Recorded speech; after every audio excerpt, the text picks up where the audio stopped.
बात इस breaking news bulletin में एक और बड़ी खबर को लेकर। खबर है यूक्रेन के रूबिजेन शहर को लेकर, जहां पर एक भीषण धमाका हुआ है। हम आपको बता दें, रूसी गोलीबारी में नाइट्रिक एसिड से लदा ट्रक पूरी तरह से तबाह हो गया है और यह कहा जा रहा है कि इस ट्रक में भीषण आग लग गई है।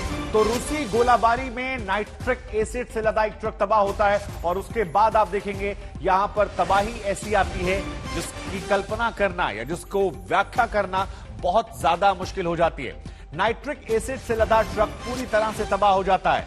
धमाके के बाद केमिकल ट्रक में भीषण आग लगती है और यहां पर यह धमाका बहुत ज्यादा भीषण होता है। तो ये तस्वीरें हम आपको दिखा रहे हैं। इस धमाके के बाद का मंजर जो है वो कितना ज्यादा खौफनाक रहा वो हम आपको दिखा रहे हैं।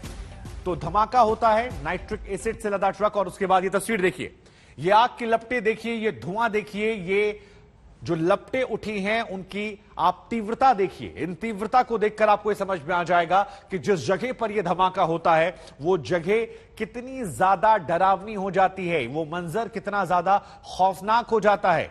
तो ये तस्वीर इस वक्त हम आपको दिखा रहे हैं और आग की लपटें यहां आपको नजर आ रही हैं।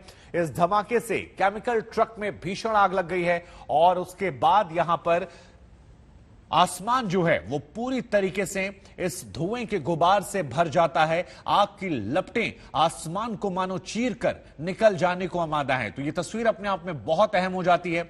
धमाका होता है और जानकारी निकल कर आ रही है कि यूक्रेन का ये रूबिजेन शहर है जहां पर यह भीषण धमाका हुआ है। रूसी गोलाबारी में नाइट्रिक एसिड से लदा ट्रक पूरी तरह से तबाह हो जाता है। ट्रक में भीषण आग लग गई है और यह तस्वीर इस बात की तस्दीक करती हुई जो हम कह रहे हैं, जो हम दिखा रहे हैं आपको, कि कैसे आसमान को चीरकर ये नजर आता है। हमारे साथ हमारे दो संवाददाता इस वक्त जुड़ रहे हैं, गीता मोहन दोने से जुड़ रही हैं और हमारे साथ गौरव सावंत कीव से जुड़ रहे हैं। लेकिन खबर, क्योंकि कीव का हमने जिक्र किया था, शुरुआत गौरव से करते हैं। गौरव, यह दावा किया जा रहा है कि 1222 लाशें अब तक बरामद कर ली गई, यानी जैसे जैसे रूस की फौज यहां कम होती गई, लाशों की संख्या बहुत ज्यादा बढ़ गई है। यहीं से नरसंहार का जिक्र हुआ था, यहीं से मानवता को रौंदने की बात आई थी। क्या अपडेट इसको लेकर और इसका इंपैक्ट युद्ध पर क्या देख रहे हैं आप?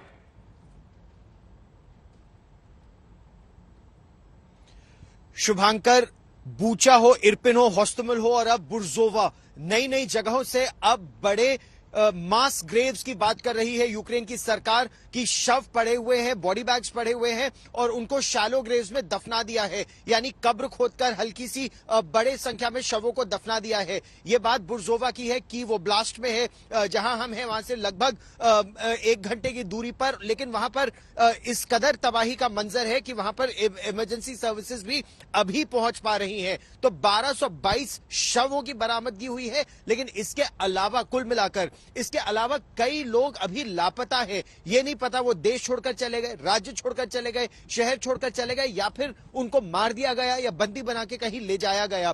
प्रिजनर एक्सचेंज भी यहां पर एक हुआ है।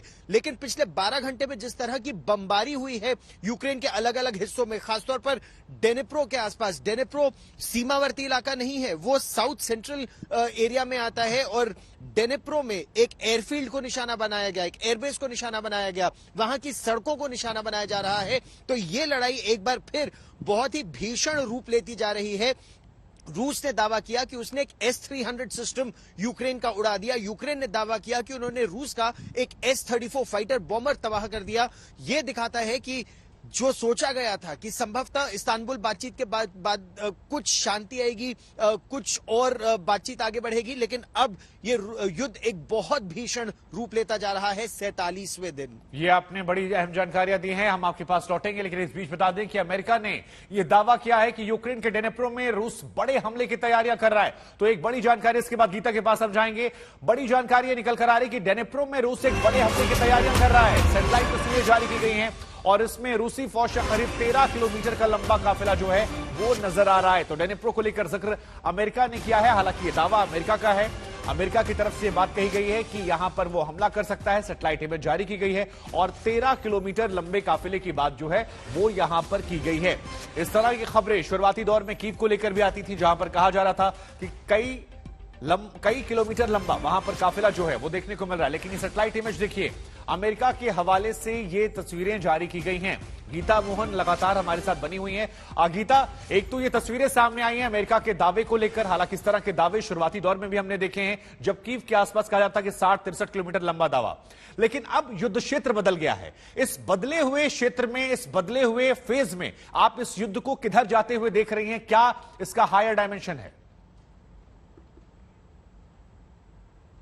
देखिए, जो मिलिट्री स्ट्रैटेजीज को बहुत करीब से पढ़ रहे हैं, देख रहे हैं, वो ये कहते हैं कि जो पहला फेज था उसमें रूस ने चारों तरफ से, साउथ और नॉर्थ दोनों तरफ से यूक्रेन में हमला किया ताकि यूक्रेनी फोर्सेस स्कैटर हो जाए और एक जगह कॉन्सेंट्रेटेड ना हो, और फिर रूस अपने मकसद में कामयाब हो, यानी कि जो ईस्टर्न सिटीज है उसको पाने में, और वो कामयाब हो गया। Volnovakha, Mariupol, Melitopol, Kherson, Kharkiv, हर जगह अगर आप देखें रूस का स्ट्रांग होल्ड बन चुका है। ये पूरा इलाका एज़ोव सी और ब्लैक सी बिल्कुल कट ऑफ हो चुका है यूक्रेन से।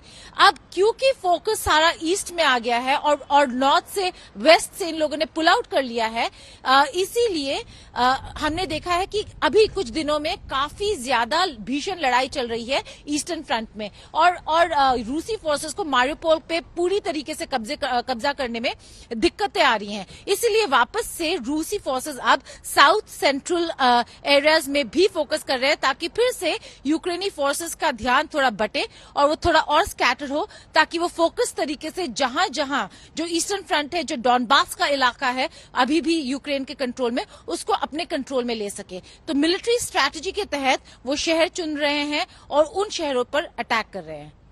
तो यूक्रेन से अब तक 45 लाख से ज्यादा लोग ऐसे हैं जो देश छोड़कर भाग गए हैं। क्या जानकारियां बड़ी आई हैं, हम आपको बताते हैं। तो ये भागे, इनमें सबसे ज्यादा 25 लाख लोग जो हैं पोलैंड में शरण ले चुके हैं। 6 लाख लोग ऐसे हैं जो रोमानिया में, 4 लाख हंगरी, 4 लाख मोल्दावा, 4 लाख रूस, 3 लाख स्लोवाकिया और 19,000 बेलारूस में पनाह ले रहे हैं। बड़ी बात हम आपको बता रहे हैं, सबसे बड़े पलायन कौन कौन से हुए हैं। तो यहां देखिए, 1947 की अगर बात करेंगे आप, तो भारत पाकिस्तान बंटवारा में 1.5 करोड़ हिंदू सिख ऐसे थे जो वहां से भारत आए थे। 1.5 करोड़ मुसलमान ऐसे थे जो यहां से पाकिस्तान की तरफ चले गए थे। तो यह एक बड़ी जानकारी है कि सबसे बड़ा पलायन विश्व में कब कब हुआ, कहां हुआ। 1944 की जब आप बात करते हैं दूसरे विश्व युद्ध की, तो 1.2 यानी 1.2 करोड़ यहूदी जर्मनों का जो है वो पलायन देखने को मिला था। ये एक बहुत बड़ा आंकड़ा था। हालांकि ये हिंदुस्तान पाकिस्तान बंटवारे से थोड़ा छोटा है। इसके अलावा क्या है, 1975 में अमेरिकी वियतनाम युद्ध होता है। 20 लाख लोग ऐसे होते हैं जो वहां से पलायन करते हैं, वहां से भाग जाते हैं। 1975 में जब अमेरिका और वियतनाम के बीच में युद्ध होता है, साल 1975। और भी कई घटनाएं ऐसी हैं जहां पर यह आपको बता दें कि बड़े पैमाने पर पलायन हुआ है। लेकिन अब सवाल होता है कि यूक्रेन में कहां कहां रिफ्यूजी हैं, क्योंकि 46 लाख लोगों के पलायन की बात की गई यहां पर, और ये 46 लाख लोग कहां जाते हैं वो बड़ी बात निकलकर सामने आती है। तो सबसे बड़ा जो आंकड़ा है वो पोलैंड को लेकर आता है। सबसे ज्यादा लोग जो हैं वो पोलैंड की तरफ गए हैं, और वहां पर कहा जा रहा है कि यह एक इलाका ऐसा है जहां पर बड़ी संख्या में शरणार्थियों को पलायन करने का मौका मिला है। लेकिन कहां कहां पर गए हैं वो ये मैप जब हम आपको दिखाते हैं तो इस मैप में आपको नजर आ जाएंगे। तो ये देखिए, यूक्रेन से कहां कहां लोग गए हैं। अगर आप बात करेंगे, रोमानिया 6 लाख गए हैं, हंगरी में 4 लाख गए हैं, पोलैंड में 25 लाख सबसे ज्यादा जो है, बेलारूस की बात करेंगे 19,000, रूस में भी 4 लाख लोग गए हैं, स्लोवाकिया में 3 लाख लोग गए हैं, हंगरी में 4 लाख, और भी छोटे छोटे देश जो हैं वहां पर लोगों ने पलायन किया है। तो कुल मिलाकर यह संख्या बहुत ज्यादा बड़ी हो जाती है। लेकिन 25 लाख लोग अकेले यहां से पोलैंड की तरफ चले जाते हैं, जो अपने आप में एक बहुत बड़ा नंबर है, और यह दर्शाता है कि यूक्रेन मौजूदा दौर में किस परिस्थिति से, किस भयावता से गुजर रहा है, क्योंकि इसमें बच्चे शामिल हैं, बूढ़े शामिल हैं, महिलाएं शामिल हैं, हर उम्र हर वर्ग के लोग शामिल हैं। लेकिन इस बीच आपको बता दें, एक और बड़ी खबर आ रही है, और वो खबर क्या है वो भी आपके लिए जानना समझना जरूरी है। खबर यह है कि ब्रिटेन के प्रधानमंत्री ने कीव पहुंचकर यूक्रेनी राष्ट्रपति से मुलाकात की। इस दौरान बोरिस जॉनसन ने यूक्रेन के रेल कर्मचारियों का उत्साह बढ़ाया और क्रामाटोर्स्क में हमले की निंदा की है। तो यहां पर बोरिस जॉनसन आपको ज़ेलेंस्की के साथ सड़कों पर नजर आए और उन्होंने कहा कि मैं यहां पर जिस तरह से घटनाएं घटित हो रही हैं इसको लेकर दुखी भी हूं। इस वीडियो को खुद बोरिस जॉनसन, जो कि ब्रिटिश प्रधानमंत्री हैं, उनके हवाले से जारी किया गया। क्रामाटोर्स्क हमले को लेकर उन्होंने कहा कि जो लोगों की मौत हुई है उस मौत ने मुझे पीड़ा दी है, इस मौत को लेकर मैं बहुत ज्यादा दुखी हूं। तो ये एक बड़ी जानकारी निकलकर सामने आई है।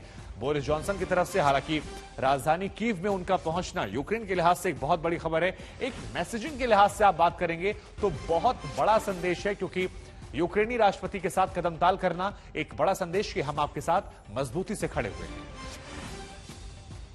तो ब्रिटेन आपके साथ सहानुभूति और एकजुटता से खड़ा हुआ, यह बड़ा संदेश की तस्वीरें हम आपको दिखा रहे हैं। राजेश पवार हमारे संवाददाता हमारे साथ जुड़ रहे हैं। राजेश, ब्रिटिश पीएम का कीव पर आना, राजधानी पर आना, साथ में कदमताल करना, यह कितनी बड़ी मैसेजिंग की बात खास तौर पर है जब वो जेलेंस्की के साथ सड़कों पर उतरते हैं। तो क्या इसका मैसेज है रूस को, यूक्रेन को? देखिए शुभांकर, ये एक बिल्कुल क्लियर संदेश है पूरी दुनिया को और खासकर रूस को कि यूके जो है वो पूरी तरह से यूक्रेन के साथ खड़ा है और वो हर संभव मदद करेगा। उन्होंने ये भी ऐलान किया है कि वो और मॉडर्न वेपन्स देंगे अभी यूक्रेन को।